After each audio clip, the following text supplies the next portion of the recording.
galera vascaína, chegando na área com mais um vídeo no canal e continue se inscrevendo no Detetives Vascaínos. Por esses dias eu tenho interagido menos por aqui por estar reformulando a programação e oferecer a você que nos segue muito mais conteúdos diários. Mas peço que continue nos prestigiando e deixando aquele like nos vídeos e compartilhando esse trabalho. Bom, no vídeo de hoje a gente vai falar um pouquinho mais sobre a Série B, que em breve se inicia. Eu vou repercutir a declaração do técnico Marcelo Cabo de que o Vasco precisa ser protagonista na Série B desse ano. Nas 3 vezes em que caiu, apenas em uma oportunidade o clube conseguiu o tal feito e subiu sem sustos. E isso aconteceu em 2009, em sua primeira disputa na competição. Com base nisso, eu resolvi procurar alguns expoentes daquele time campeão e que vão falar aqui os fatores que pesaram para o acesso vitorioso daquele ano. Bom, dias atrás o técnico Marcelo Cabo deu um depoimento interessante aos colegas do programa Seleção Esporte TV em relação à postura que o Vasco precisa ter nesse ano na Série B. Muita coisa que ele falou, inclusive, vem de encontro com os depoimentos dos técnicos com larga experiência no acesso que eu trouxe aqui no último vídeo. Se você ainda não viu, o card está passando aqui em cima do vídeo. Inicialmente, vamos ouvir o que o Marcelo falou a respeito de como ele tem trabalhado com o grupo e como deve ser a mentalidade do Vasco para essa Série B, que se inicia em breve. A gente sabe que o Vasco precisa ser protagonista na Série B, mas talvez essa Série B seja uma das mais difíceis que eu vou ter desde que eu milito nela desde 2015, né? Pelas equipes que estão na Série B e pelo desenvolvimento da competição, e cada ano ela se torna mais difícil. Mas não pode ser diferente, o Vasco tem que entrar como protagonista nessa competição. Eu falo para eles que é muito importante iniciar forte a competição, entrar no G4 para não sair mais. Então a gente tem trabalhado, né, esse período agora que eu tenho um pouco mais de semana aberta para potencializar esses jogadores, para que a gente entre, né, na Série B, que é o maior objetivo do Vasco, com certeza, na temporada é o acesso, que a gente entre muito forte. Mas eles têm que entender, eu venho conversando com eles, que a Série B ela é muito mais difícil de jogar do que a Série A. É até difícil falar uma coisa dessa, mas eu disputei as duas ano passado e vi o grau de dificuldade pela logística, pelo tipo de campo que você vai pegar, pelos adversários muito fechados que a gente vai pegar. Então estamos tentando preparar uma equipe que a gente possa potencializar e ter sucesso na Série B. Pois é, e não dá para ser diferente, né? Até porque nas 3 vezes em que o Vasco disputou a Série B, apenas em 2009 o clube colocou o seu protagonismo em prática. Em 2014 e 2016 o Vasco não encontrou muitas facilidades para ficar entre os 4. Em 2014, por exemplo, o acesso só foi conquistado na última rodada, naquele empate frustrante diante do já rebaixado Icasa, em pleno Maracanã. Mas como o nosso assunto aqui é o protagonismo, eu resolvi procurar algumas peças importantes daquele ano de 2009, onde o Vasco subiu com autoridade. Vai lembrar que naquela ocasião, o acesso ocorreu com 4 rodadas de antecedência na vitória de 2-1 sobre o Juventude no Maracanã. E o título foi confirmado com 2 rodadas de antecedência na vitória também de 2-1 no Maracanã sobre o América de Natal.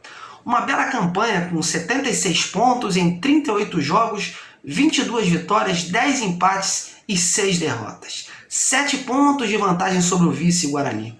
Um exemplo que pode servir de base para os dias atuais. E o primeiro que eu fui ouvir foi o volante Nilton, um dos pilares daquele meio-campo de 2009, conhecido por sua raça dentro dos gramados.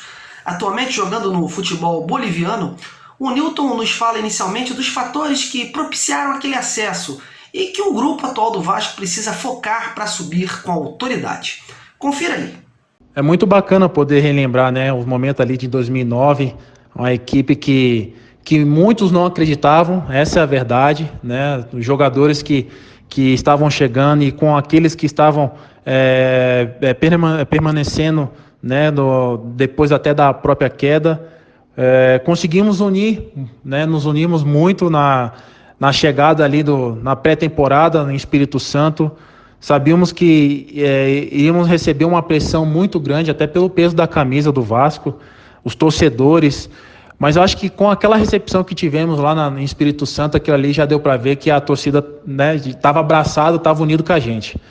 E o professor, né, o Dorival Júnior, ele deixou muito claro que era para a gente jogar com muita tranquilidade, sem ter aquele peso, aquela responsabilidade que a gente que tá todo jogo tinha que estar tendo o melhor futebol, tendo que simplesmente ganhar todos os jogos. Não, a gente tinha que pegar e sim, defender ali aquele escudo como fosse a última partida, mas que a gente podia estar muito tranquilo que ele ia estar passando essa segurança, essa proteção para a gente. E ali eu acho que simplesmente foi muito bacana. Claro que não foi fácil, tivemos um período nessa campanha do título de 8 empates seguidos, né, que ali muitos estavam desacreditando que a gente poderia ser campeão, mas ali a gente teve muita sorte também no sentido das outras equipes não se distanciarem, e aí, quando a gente conseguiu engrenar mesmo, encaixar a equipe literalmente, não teve jeito, a gente conseguiu ganhar os pontos e fora de casa, dentro no São Januário, que a torcida abraçou mais ainda, ali virou um caldeirão, literalmente. Então, assim, é muito bacana poder lembrar de títulos, não tenha dúvida, você deixando o seu nome no clube, e de companheiros ali que até hoje a gente tem contato. Então, é muito grato mesmo por ter vestido aquela camisa tão pesada, tão, né, gloriosa, cheia de histórias, né, de títulos ali que grandes jogadores vestiram aquela camisa. E não tenha dúvida que o Vasco, para retornar para essa elite do futebol brasileiro novamente, só precisa apresentar o seu futebol grande como, né, sempre apresentou, né? E quem vestir aquela camisa, estiver dentro ali do campo, sem sombra de dúvida, vai ter o apoio, vai ter o incentivo de todos, dos torcedores principalmente, e não tenha dúvida que vai estar subindo aí, erguendo novamente o Vasco para o futebol, né, brasileiro, para a elite.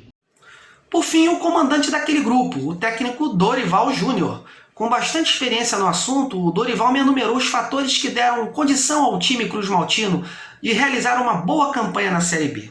O Dorival bateu na tecla de que a união fez toda a diferença para o resultado final. Ouça o que o treinador me disse. Eu acredito que o principal daquela equipe tenha sido a unidade que foi alcançada com o elenco. Um elenco que foi trabalhado desde o início do ano. Nos tiraram a possibilidade de disputarmos as finais do campeonato carioca. Em seguida, nós fomos desclassificados da Copa do Brasil contra o Corinthians no Pacaembu. O Gaciba deixando de dar um pênalti muito claro em cima do Elton nos minutos finais. Uma partida, foram duas partidas muito equilibradas, em que o Vasco, principalmente no jogo de São Paulo, fazia por merecer o resultado. E aquilo foi unindo, foi fortalecendo cada dia mais esse grupo. Interessante porque, juntamente com tudo isso, tinham garotos, né? Nós chegamos a jogar várias partidas dessas competições, um meio-campo com Souza, com Alex Teixeira, Alain, e Felipe Coutinho, várias partidas, e foi criando uma unidade muito grande no elenco.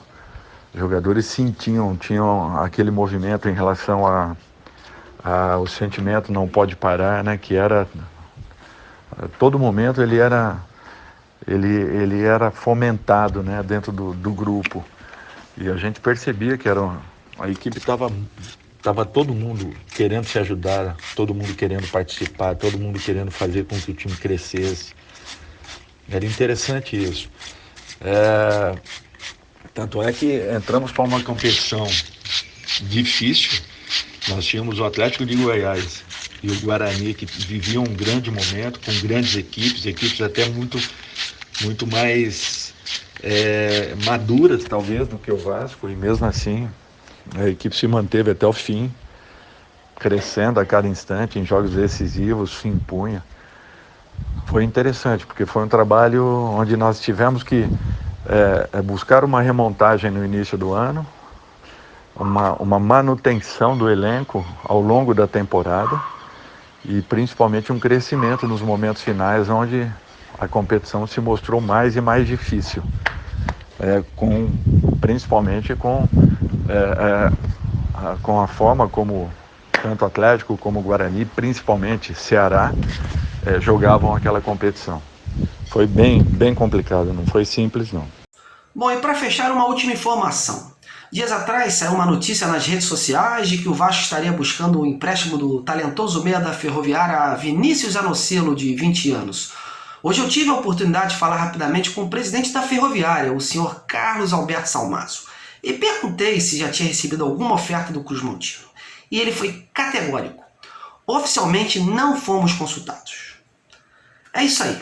Eu vou ficando por aqui. Se me acompanhou até o final desse vídeo, não esqueça de deixar o seu like aqui embaixo e de se inscrever caso não esteja inscrito e compartilhar também esse vídeo com seus amigos. Muito obrigado, fiquem com Deus e até a próxima!